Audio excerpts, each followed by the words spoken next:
Hello friends, मैं रविंद्र मिश्रा। आज PLC के नेक्स्ट वीडियो में हम लोग इंटरलॉकिंग के बारे में देखेंगे। पिछली क्लास में हमने स्टार्ट स्टॉप लॉजिक या होल्डिंग का कॉन्सेप्ट समझा था हमने। उसके लिए हमने ड्यूल स्टार्टर देखा था। तो आज मैं आर ड्यूल स्टार्टर देखूंगा, उसका लैडर प्रोग्राम कैसे बनता है। तो इसमें होल्डिंग और इंटरलॉकिंग दोनों कॉन्सेप्ट आ जाएंगे। तो इंटरलॉकिंग बहुत ही इंपॉर्टेंट होता है। होल्ड इंटरलॉकिंग हमेशा सीरीज में होता है, होल्डिंग हमेशा पैरेलल में होता है। तो हम लोग यहाँ पर देखते हैं, जैसे देखिए, मैंने यहाँ पर जो है एक विदाउट प्रोडक्शंस आर ड्यूल का मेन कॉन्सेप्ट समझाने के लिए, यानी आर ड्यूल में क्या होता है, एक आपका जो है जैसे आईओ लिस्ट तैयार करना है मुझे।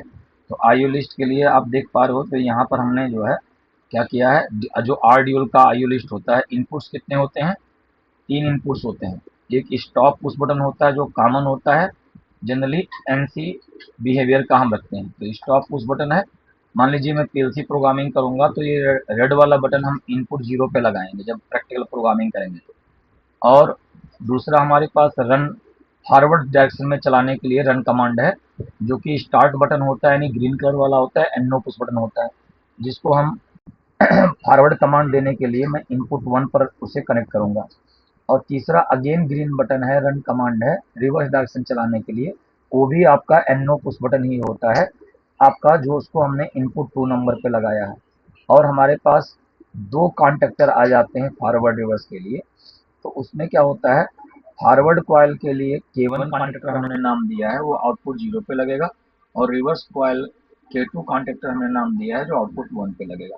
तो ये हमारा इनपुट हो गया 3, एक रेड बटन, दो ग्रीन बटन, यानी एक स्टॉप के लिए, दो स्टार्ट के लिए, एक फॉरवर्ड डायरेक्शन के लिए, एक रिवर्स डायरेक्शन, और दो आउटपुट्स हो गया, एक फॉरवर्ड और रिवर्स का, दो कॉन्टेक्टर हो गया।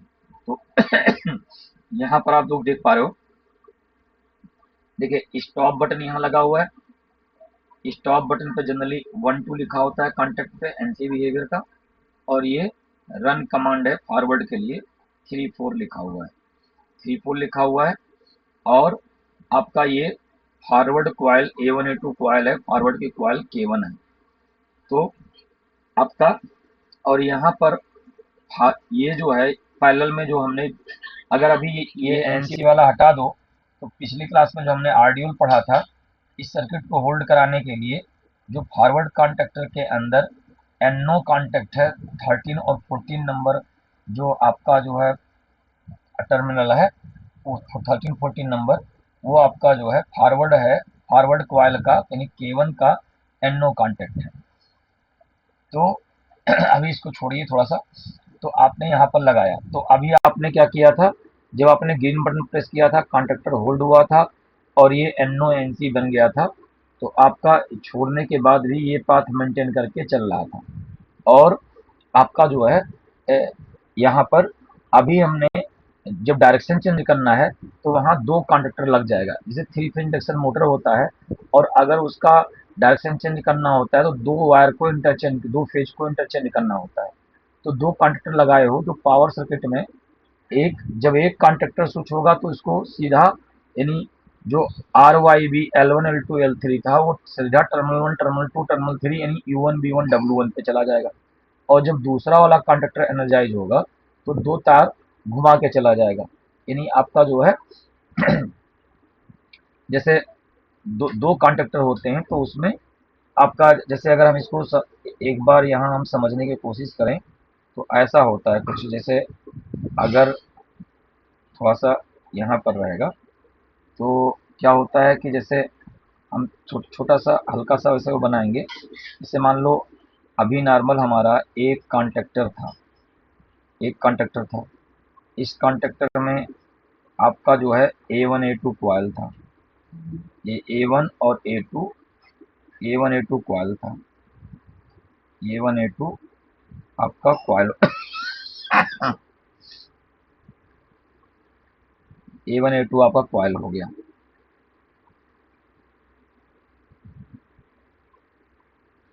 एक मिनट मिटा के दोबारा बनाता हूँ। देखिए,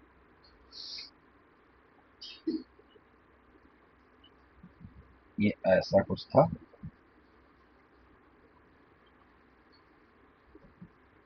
A1 A2 कॉइल हो गया। और फिर आपका जो है जैसे इसमें ये एक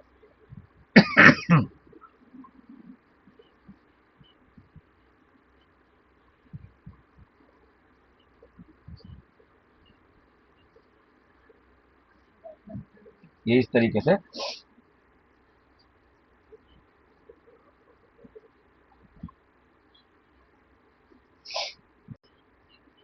यहाँ पर आपका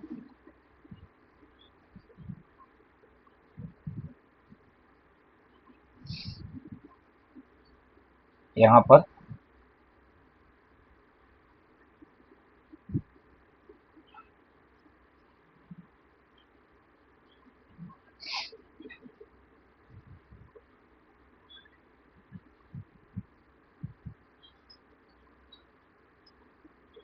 तो ये इनकमिंग वायर जो 3 तार आपकी जा रही थी, ये मान लो 3 फेज सप्लाई थी आपकी, 3 फेज सप्लाई थी R Y B, R Y B था, यानी लाइन 1, लाइन 2, लाइन 3। और ये दूसरा कॉन्टेक्टर आपका आ गया,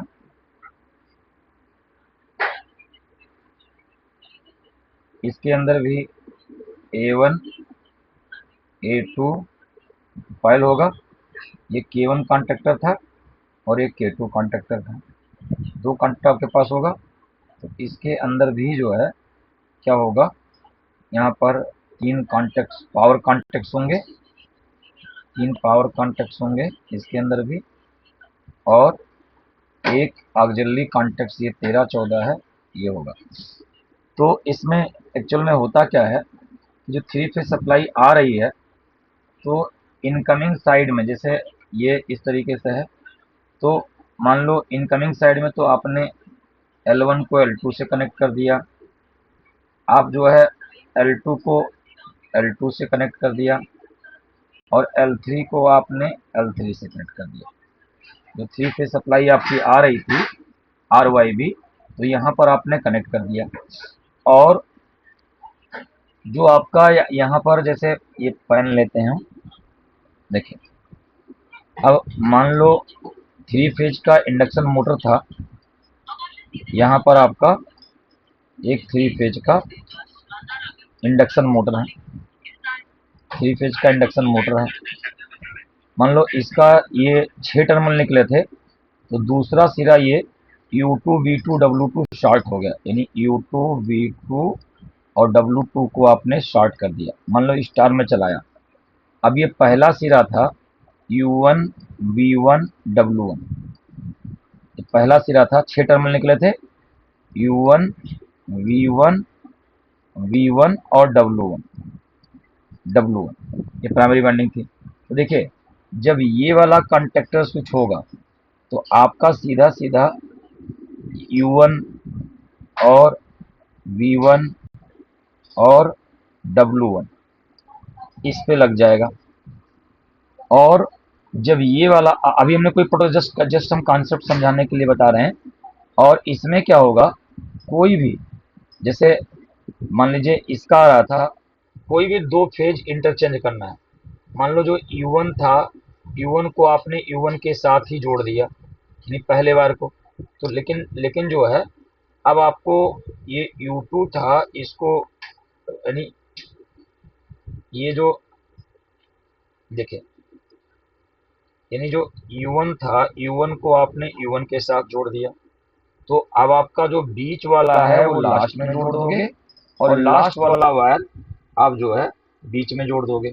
तो क्या होगा, जैसे जस्ट हम समझाने के लिए बता रहे थे, तो अब आप इसको देख सकते हो कि कैसे काम करता है आरडीओल और इंटरलॉकिंग क्यों जरूरत होती है। देखिए ये मैकेनिकली लिंक्ड है, जैसे यहाँ देखोगे ये मैकेनिकली लिंक्ड है और ये मैकेनिकली लिंक्ड है। ये मैकेनिकली लिंक्ड है। मतलब ये जब A1 A2 कॉइल को सप्लाई मिलेगा इसको, और A1 A2 को यहाँ कॉइल को सप्लाई मिलेगा, तो ये जब एनर्जाइज होगा तो ये वाला इधर आ जाएगा, ये वाला इधर आ जाएगा, ये वाला इधर आ जाएगा, ये वाला इधर आ जाएगा। ये 13 14 है जो आप जो है होल्डिंग के लिए यूज करते हो। तो K1 का 13 14 ये है लास्ट वाला ऑक्सिलरी कॉन्टेक्ट, और K2 का 13 14 ये वाला कॉन्टेक्ट है। अब आपका क्या होता है कि जब ये वाला कॉन्टेक्टर स्विच होगा तो आपका जो L1 L2 L3 जो 3 फेज सप्लाई थी, देखिए जब ये वाला कॉन्टेक्टर स्विच होगा तो जो L1 सीधा आपका मोटर के कहाँ आ रहा है, L1 आ रहा है। एक मिनट,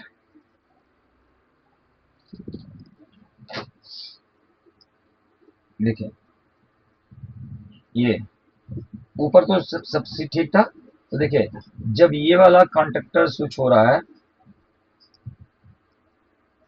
तो L1 सीधा U1 पे आ रहा है, L2 सीधा V1 पे आ रहा है, और L3 सीधा W1 पे आ रहा है। तो मोटर की, और U2 W2 शॉर्ट था तो स्टार में कनेक्ट था, ये मोटर स्टार में चलेगा। और जब ये वाला कॉन्टेक्टर स्विच होगा तो आपका जो L1 तो L1 पे जा ही रहा था, लेकिन जब ये स्विच हुआ तो L2 आपका W1 पे आ रहा है, और आपका L3 आपका जो है V1 पे आ रहा है। तो ये क्या होगा, दो वायर जब आप दो फेज को आपने इंटरचेंज कर दिया तो इस मोटर का डायरेक्शन चेंज हो जाएगा, इस मोटर का डायरेक्शन चेंज हो जाएगा। लेकिन इस केस में एक चीज देखना है, देखिए होल्डिंग हमेशा सेम कॉइल से होता है, NO से होता है, इंटरलॉकिंग हमेशा डिफरेंट कॉइल से होता है, NC से होता है। तो इन दोनों में आपको ये मेक श्योर करना है कि दोनों कॉन्टेक्टर आपस में इंटरलॉक होने चाहिए, ये दोनों कॉन्टेक्टर एक साथ कभी नहीं लगने चाहिए। अगर मान लो किसी ने फॉरवर्ड बटन दबाया, ये कॉन्टेक्टर स्विच हुआ, ये जा रहा था, और आपने उसी दौरान किसी ने अगर ये रिवर्स बटन दबा दिया तो ये दो तार आपने जो घुमा रखा था वो शॉर्ट सर्किट हो जाएगा।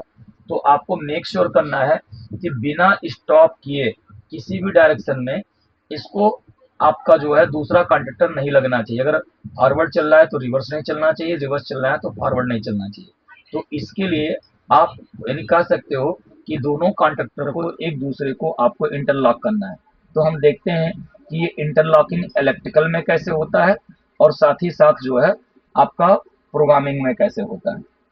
तो देखिए अब आते हैं अपने सर्किट के तरफ। ये तो मैंने कॉन्सेप्ट बताया कि ये कैसे इसका पावर सर्किट कैसे काम करता है। तो हम कंट्रोल सर्किट को समझने की कोशिश करते हैं। देखिए आपका स्टॉप बटन आपने जो है स्टॉप बटन आपने लगाया, और यहां से स्टार्ट बटन लगाया फॉरवर्ड के लिए, और ये सीधा चला गया कॉइल पे। और ये फॉरवर्ड का जो NO कॉन्टेक्ट 13 14 भी जो दिखाया था पावर सर्किट में, वो इसके पैरेलल में लगा दिया।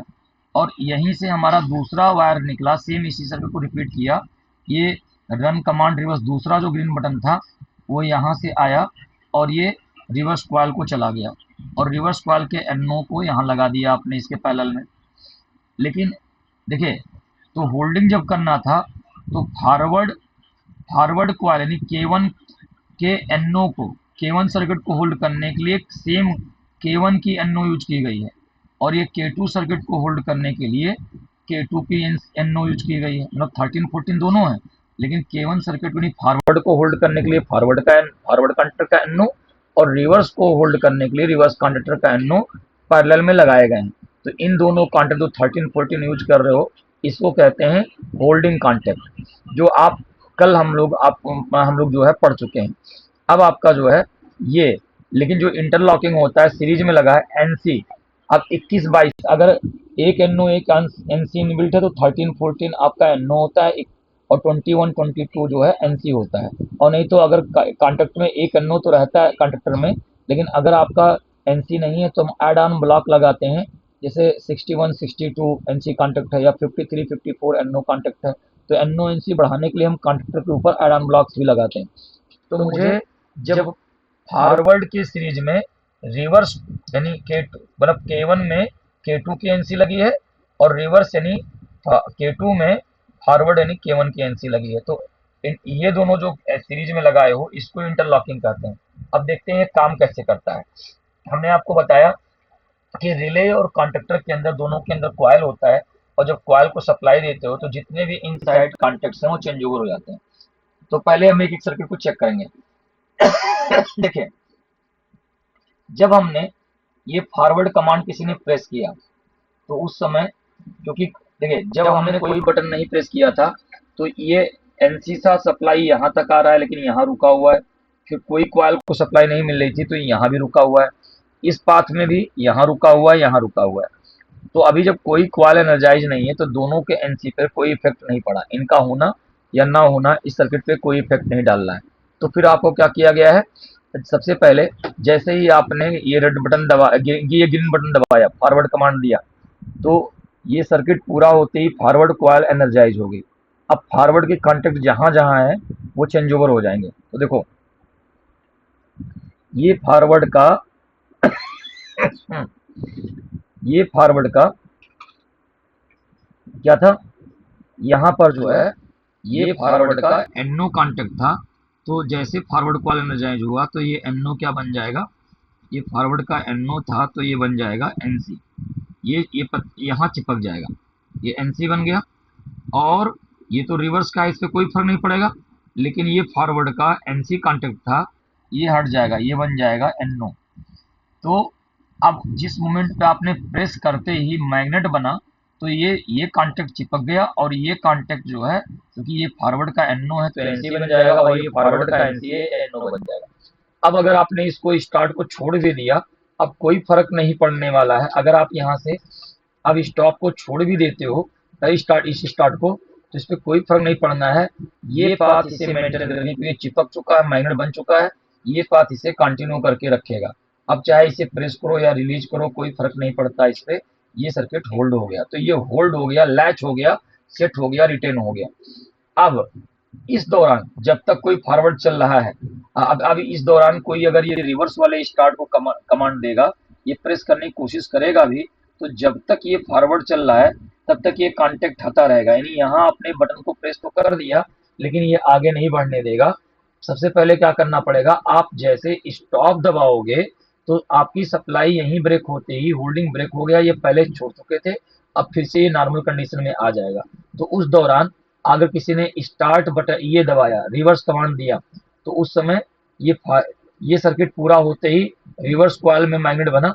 तो रिवर्स का कहाँ कहाँ है, एक तो रिवर्स का ये एनओ है, तो देखो ये रिवर्स का एनओ है, तो ये जो है ये रिवर्स का एनओ है तो ये चिपक जाएगा, ये रिवर्स का एनओ है तो ये जो है क्या होगा, एनसी बन जाएगा, और ये रिवर्स का एनसी है, ये एनओ बन जाएगा, एनओ बन जाएगा।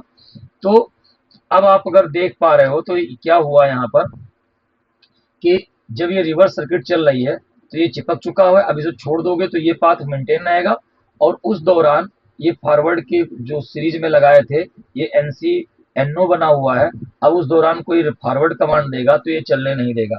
यानी पहले स्टॉप करने के बाद ही आप जो है इसको दो, अगर स्टॉप है तो फॉरवर्ड कमांड दे करके फॉरवर्ड कॉइल को होल्ड करा सकते हो यहाँ से, और स्टॉप है तो रिवर्स कमांड दे करके रिवर्स कॉइल को होल्ड करा सकते हो। लेकिन अगर जिस दौरान फॉरवर्ड चल रहा है उस दौरान रिवर्स कमांड नहीं दिया जा सकता, या जब रिवर्स चल रहा होता है तो फॉरवर्ड कमांड नहीं दिया जा सकता। तो इस तरीके से ये इलेक्ट्रिकल में आपका ये जो सीरीज में लगाए थे एनसी कॉन्टेक्ट, तो ये इंटरलॉकिंग था, एक दूसरे से इंटरलॉक है। तो क्या कंक्लूजन निकला कि होल्डिंग ऑलवेज पैरेलल में होता है और इंटरलॉकिंग ऑलवेज सीरीज में होता है, और इन इलेक्ट्रिकल होल्डिंग के लिए एनओ कॉन्टेक्ट यूज किया जाता है और इंटरलॉकिंग के लिए एनसी कॉन्टेक्ट यूज किया जाता है। अब देखो अगर यहाँ पर एनओ की जगह एनसी कॉन्टेक्ट यूज कर लोगे तो ऊपर वाले बटन का तो कोई रोल ही नहीं रह गया, इसको तो बाईपास करना हो गया। कि अगर मान लो जैसे यहाँ पर ये बटन खराब हो गया, बटन स्पेयर में नहीं है, आपको इमरजेंसी है तो आप इसको शॉर्ट कर देते हो, या जैसे फ्यूज यहाँ लगा था उसको शॉर्ट कर देते हो, तो ये बाईपास करना हो गया उसको, तो है ना। तो होल्डिंग और इंटरलॉकिंग का नॉर्मल कंडीशन में इसका इफेक्ट नहीं पड़ता है। जब कॉइल एनर्जाइज होती है तो होल्डिंग सर्किट एनओ एनसी बन करके एक पैरेलल पाथ प्रोवाइड करता है, और इंटरलॉकिंग सर्किट जब सीरीज में लगी हुई है तो जब उसको सिग्नल मिलता है तो वो ब्रेक हो डिस्कनेक्ट हो करके मोटर के आपका जो है सर्किट के ऑपरेशन को स्टॉप कर देता है। तो अब ये इलेक्ट्रिकल में तो हम करते आए हैं, अब इसी का हम लैडर प्रोग्रामिंग देखने जा रहे हैं। तो देखो लैडर प्रोग्रामिंग के लिए मैंने यहाँ पर इसी का इक्विवेलेंट हमें लैडर बनाना था। तो देखो हमने लैडर में क्या बनाया, आयु लिस्ट तैयार कर ही रखा था। तो अभी जो मैं लॉजिक्स प्रो खोलूंगा तो हमें वायरिंग ऐसे करना है, यानी 0 नंबर पे हमने स्टॉप बटन लगा रखा है, 1 नंबर पर हमने इनपुट पे हमने फॉरवर्ड कमांड दे रखा है ग्रीन बटन एनो बटन, और 2 नंबर इनपुट पे हमने रिवर्स कमांड दे रखा है, और फॉरवर्ड कॉइल K1 है, आउटपुट 0, और रिवर्स कॉइल है K2। तो हमारा सर्किट ऐसे बनेगा, क्योंकि स्टॉप एनसी बिहेवियर होना चाहिए। तो फील्ड वायरिंग में पहले से इसे रेड बटन से आ रहा है, तो ये 1 का 1 करता रहेगा, इसकी कंटिन्यूटी रहेगी। और स्टार्ट के लिए दोनों एनो बटन दिए गए हैं, तो इसलिए आपका यहाँ एनो लगा है। जब वो बटन प्रेस करोगे तो ये हाई होगा, जब इस बटन को प्रेस करोगे तो ये हाई होगा। और आउटपुट के एड्रेस से इसको होल्ड किया गया है, यानी आउटपुट 0 फॉरवर्ड था तो आउटपुट 0 से इसे होल्ड किया गया है, और आउटपुट 1 रिवर्स था तो आउटपुट 1 से इसे होल्ड किया गया। लेकिन हमने जो इंटरलॉकिंग कॉन्टेक्ट जो यहाँ यूज किए हैं, तो ये दोनों तो होल्डिंग कॉन्टेक्ट हो गए, और जो इंटरलॉकिंग कॉन्टेक्ट यूज किए हैं, इंटरलॉकिंग कॉन्टेक्ट के लिए ये फॉरवर्ड, देखिए फॉरवर्ड के पाथ में ये रिवर्स वाली एनसी लगा रखी है K2 की, और रिवर्स वाले पाथ में ये फॉरवर्ड की एनसी लगा रखी है K1 की। तो ये ड्राइंग बनाते हैं और फिर हम प्रैक्टिकली इसको समझते हैं कि ये कैसे काम कर रहा है। तो देखिए हम क्या कर रहे हैं, इसको मिनिमाइज करते हैं और अपना हम logics pro simulator software open करते हैं। तो लॉजिक्स प्रो सिम्युलेटर सॉफ्टवेयर को हम ओपन कर रहे हैं। तो लॉजिक्स प्रो सिम्युलेटर सॉफ्टवेयर को ओपन करते ही ये सॉफ्टवेयर आपका ओपन हो रहा है। सॉफ्टवेयर ओपन हो गया। अब आपका जो है, अगर यहाँ टूल बार नहीं आ रहा है, तो टूल बार नहीं आ रहा है तो हम क्या कर रहे थे कि एक बार इसको हमने बोला था मिनिमाइज कर लो और फिर मैक्सिमाइज कर दो। अब ये टूल बार आपके सारे यहाँ पर हाईलाइट हो गए। अब देखो मुझे क्या करना था, सॉफ्टवेयर कैसे खोलना था, सिमुलेटर में जाना था और इनपुट आउटपुट सिमुलेटर करना था। तो दो राइट क्लिक करके आप इसकी जो है टाइप को चेंज कर सकते हो, स्विच की टाइप को राइट क्लिक करके चेंज कर सकते हो। स्विच की टाइप को एक बार राइट क्लिक करोगे एनो बटन बन जाएगा, एक बार राइट क्लिक करोगे एनसी बटन बन जाएगा, एक बार राइट क्लिक करोगे टॉगल स्विच बन जाएगा। तो यहाँ पर आपका जो है राइट क्लिक करके यहाँ पर स्विच के टाइप को चेंज कर सकते हो। जैसे यहाँ पर राइट क्लिक करके आप जो है स्विच के टाइप को चेंज कर सकते हो, यानी कहीं पर भी कर्सर ले जा करके हम ये राइट क्लिक करें यहाँ स्विच के टाइप को हम चेंज कर सकते हैं राइट क्लिक करके। लेकिन अभी हमें सब कभी से हम आईओ लिस्ट तैयार करेंगे, तो चलो पहले हम आईओ लिस्ट तैयार करते प्रोग्रामिंग करते हैं। तो हमारे पास क्या है, 0 नंबर इनपुट पे मैंने रेड बटन लिया था तो 0 नंबर इनपुट पे हमने रेड बटन ले लिया, और 1 नंबर पे क्या था, ग्रीन बटन था फॉरवर्ड के लिए, और इस पे फिर ग्रीन बटन है रिवर्स के लिए। तो अब हम, और आउटपुट 0 हमारा फॉरवर्ड कॉइल है, आउटपुट 1 हमारा रिवर्स कॉइल है। तो हम लॉजिक बनाते हैं, देखते हैं हम लोग लॉजिक बनाना। तो यहाँ से हम पहले एक एनो कॉन्टेक्ट लिए, एनो कॉन्टेक्ट लेने के साथ में हम जो है यहाँ से एनो कॉन्टेक्ट लिया, फिर हमने जो है इसको कोई ये आपका स्टॉप के लिए लिया कॉमन, फिर हमने स्टार्ट के लिए लिया। अब देखिए मैंने आउटपुट जो है, मान लीजिए हमारे 2 आउटपुट हैं, तो दोनों आउटपुट को, जैसे मैंने एक आउटपुट यहाँ रखा और दूसरे आउटपुट को मैंने ये दूसरी लाइन में रख दिया। अब हमारा जो है यहाँ से एक ये लगाया। अब हमारा पैरेलल लगाना था होल्ड करने के लिए, तो पैरेलल लगाने के लिए मैंने यहाँ पर एक रखा और यहाँ से इसको रख दिया। अब इसके पैरेलल लगाने के लिए एक फिर से ब्रांच लाया। देखो लाने के लिए क्या था, लेफ्ट क्लिक करके ड्रैग कर रहा हूं मैं, और ड्रैग करके जहां जब प्लस आएगा छोड़ना है, बीच में नहीं छोड़ना है। तो आपका जो है यहाँ पर हमने रखा, और इस सर्किट को होल्ड करने के लिए मैंने यहाँ लगा दिया इंस्ट्रक्शन। अब आपका जो है इंटरलॉकिंग करनी थी, तो एक एनसी हमने यहाँ लगा दिया और एक एनसी हमने यहाँ लगा दिया, ग्रीन आया छोड़ दिया। अब देखो मैंने अब क्या कहा था कि सबसे पहले स्टॉप है, तो स्टॉप करने के लिए एनसी बटन दिया गया था, तो एनसी बटन आपने यहाँ लगा दिया, और इसको आप रीनेम करके नाम लिख दिया कि ये स्टॉप है। स्टॉप ये आपका रन आपका कमांड है CMD रन कमांड किसके लिए है? फॉरवर्ड, फॉरवर्ड यानी K1 कॉन्टेक्ट, K1 के लिए रन कमांड है, फॉरवर्ड एक्शन के लिए, फॉरवर्ड एक्शन के लिए। और आपका जो है ये क्या है? ये आपकी जो आउटपुट है, आउटपुट जीरो आपकी ये फॉरवर्ड कॉइल है K1। ये क्या है? फॉरवर्ड फॉरवर्ड कंडक्टर की कॉइल है, फॉरवर्ड कंडक्टर की कॉइल है, जिसे आपने K1 से इंडिकेट किया था, K1। तो फॉरवर्ड कंडक्टर की K1 के NO से ये सर्किट होल्ड हो गया। अब ऐसे ही आपका ये रिवर्स के लिए जो इनपुट है वो IP2 पे है, तो ये आपका रन कमांड है, रन कमांड है रिवर्स डायरेक्शन के लिए, रिवर्स डायरेक्शन के लिए।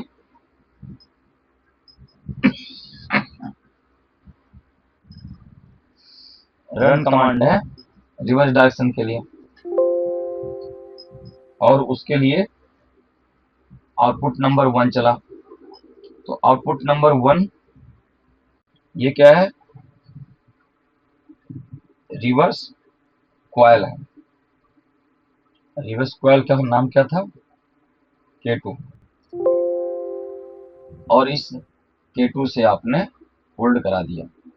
अब आपका फॉरवर्ड के पास देखो, इंटरलॉकिंग के लिए क्या करना है आपको, देखो होल्डिंग के लिए हमने K1 सर्किट को होल्ड करने के लिए K1 का NO, K2 सर्किट को होल्ड करने के लिए K2 का NO। लेकिन इंटरलॉकिंग करने के लिए ये K2 को लगाएंगे K1 की सीरीज में और K1 को लगाएंगे K2 के सीरीज में। तो इस तरीके से जो है इंटरलॉकिंग अपोजिट कॉइल से हुआ। तो ये दो पैरेलल में लगाए थे, ये होल्डिंग कॉन्टैक्ट है, ये इंटरलॉकिंग कॉन्टैक्ट है। अब देखो, अब हम इसको डाउनलोड करते हैं। तो यहाँ से कंट्रोल पैनल पे गए, डाउनलोड किया, डाउनलोड करने के साथ में आप रन पे गए। अब रन पे जा रहे हो तो यहाँ देख पा रहे हो कि स्टॉप से कंटिन्यूटी आ रही है। अब देखिए, अगर स्टॉप बटन दबा दें तो आपकी जो कंटिन्यूटी है वही, स्टॉप बटन अगर दबा दे रहे हैं तो कंटिन्यूटी यहीं ब्रेक हो गई, लेकिन स्टॉप बटन से आपकी कंटिन्यूटी आ रही है। अब कंटिन्यूटी यहाँ तक आ गई। अब देखिए, लेकिन यहाँ पर क्योंकि ये NO है इसलिए ये यहाँ ब्रेक है, और क्योंकि आउटपुट अभी नहीं चल रहा है इसलिए ये होल्डिंग सर्किट ने होल्ड नहीं किया है। फिर नीचे वाले में ये NO कॉन्टेक्ट है इसलिए यहाँ ग्रीन बटन से आ रहा है सिग्नल, ये भी नहीं चल रहा है, ये बंद होने की वजह से होल्ड नहीं है। अब दोनों में से जब कोई भी कंडक्टर एनर्जाइज नहीं है तो दोनों के NC से कंटिन्यूटी आ रही है, मतलब सारा जो फ्लो आपका यहीं आके रुका हुआ है। अब देखो, किसी ने फॉरवर्ड कॉइल को कमांड दिया, तो फॉरवर्ड कॉइल को कमांड देते ही क्या हुआ कि फॉरवर्ड कॉइल को कमांड देते ही देखो, जैसे ये आपने अभी दबा के रखा हूं मैं, तो ये सर्किट पूरा होते ही, आउटपुट ऑन होते ही ये होल्ड हो गया। अब देखिए, जब ये आउटपुट ऑन हो गया तो देखिए ये NC क्या बन गया? NO बन गया। अब मैं इसको छोड़ भी देता हूँ, कोई फर्क नहीं पड़ता है, ये पाथ मेंटेन करके रखा हुआ है। यानी आपका कौन सा पाथ मेंटेन करके रखा हुआ है? ये वाला पाथ जो है आपका मेंटेन करके ये वाला पाथ रखा हुआ है। अब इस दौरान कोई रिवर्स कमांड देने की कोशिश करेगा, देखो ये रिवर्स बटन हमने दबाया, रिवर्स बटन तो दब गया, लेकिन जब तक फॉरवर्ड कॉइल चल रहा है तब तक ये NC NO रहेगा, ये इसका सर्किट पूरा नहीं होने देगा। यानी आपको क्या करना पड़ेगा? पहले स्टॉप करना पड़ेगा। अब अगर स्टॉप दबा दिए, स्टॉप दबा दिए तो आपका क्या होगा? देखो, रिवर्स कमांड दे दिया आपने। अब रिवर्स कमांड आपने दे दिया तो जब कमांड दिए हो तो ये पाथ पूरा होते सर्किट होल्ड हो गया। अब आपका ये NO NC बन गया और ये रिवर्स की NC NO बन गया। अब छोड़ दोगे कोई फर्क नहीं पड़ता, ये मेंटेन करके रखेगा, लेकिन इस दौरान कोई फॉरवर्ड को कॉइल देगा तो ये नहीं चलेगा। यानी जब फॉरवर्ड ये भी रिवर्स कॉइल चल रहा है, यहाँ देखोगे हार्डवेयर के साइड में, देखो जब ये स्टॉप है, ये फॉरवर्ड है, ये रिवर्स है। अगर स्टॉप है तो फॉरवर्ड दबा के फॉरवर्ड चला सकते हो, स्टॉप है तो रिवर्स दबा के रिवर्स चला सकते हो। यहाँ इधर देख रहे हो आप लोग, तो आपका, लेकिन अगर फॉरवर्ड चल रहा है इस दौरान रिवर्स कमांड एक्सेप्ट नहीं होगा, और अगर रिवर्स चल रहा है तो इस दौरान फॉरवर्ड कमांड एक्सेप्ट नहीं होगा। तो इसी को कहते हैं इंटरलॉक। अब देखो, जैसे एक बार थोड़ा सा हम इसको डिलीट करके दिखाते हैं। मान लो कि अगर ये इंटरलॉकिंग ना किए होते, सिर्फ फोल्डिंग किए होते, ठीक है, ये हटा दिया और ये हटा दिया। अब डाउनलोड करते हैं। जैसे आपका ड्यूल में तो दो, एक स्टॉप बटन और एक स्टार्ट बटन था, और आर ड्यूल में 3 बटन हो गया। तो बस हमें ये 2 कंडक्टर हो गए, एक पहले कंडक्टर को होल्ड करने के लिए, दूसरे को होल्ड करने के लिए। अब देखो, अगर सावधानी से कोई कर रहा है, अगर फॉरवर्ड को कमांड दिया, देखिए, अगर फॉरवर्ड को कमांड दिया कोई, तो फॉरवर्ड चल रहा है। अगर बंद करके रिवर्स को कमांड दे रहा है, तो रिवर्स चल रहा है। फिर बंद करके कोई फॉरवर्ड को दे रहा है, तो फॉरवर्ड चल रहा है। इसे तो कोई दिक्कत नहीं है। लेकिन ये फॉरवर्ड चल रहा है, इस दौरान किसी ने रिवर्स का कमांड दे दिया, तो फॉरवर्ड और रिवर्स दोनों कॉन्टेक्टर एनर्जाइज हो जाएंगे। और मैंने आपको वहां बताया था, कहां पर, कि आपका, अगर ये देखो, जैसे मैंने आपको यहां पर बताया था कि अगर ये, जैसे जो आपने वो किया था, कौन से वाले में लगाया था, इसमें लगाया था बोर्ड में, देखिए, अगर ये फॉरवर्ड और दो, जैसे आपने पावर सर्किट में क्या किया है, तो 3 फेज सप्लाई रहा था, 3 फेज इंडक्शन मोटर रहा था ये। लेकिन जब आप फॉरवर्ड कॉइल एनर्जाइज हो रहा था, तो सीधी सीधी पोलैरिटी L1 U1 पे, L2 V1 पे और L3 W1 पे आ रही थी। और जब रिवर्स आया था, डायरेक्शन चेंज करने के लिए 2 वायर को इंटरचेंज करना है। तो अगर फॉरवर्ड जब यहाँ से डिस्कनेक्ट हुआ और ये चला, तो ये 2 तार घूम जाएगा, तो मोटर का डायरेक्शन चेंज हो जाएगा। और अगर ये चल रहा है, तो ये पोलैरिटी 2 वायर घूम गया, और ये चल रहा है तो सीधा सीधा आ रहा है। लेकिन इस दौरान अगर ये दोनों आ गए, तो जो 2 वायर घुमाए थे वहां से, वो शॉर्ट हो जाएगा आपस में, और आग लग जाएगी, फायर हो जाएगा।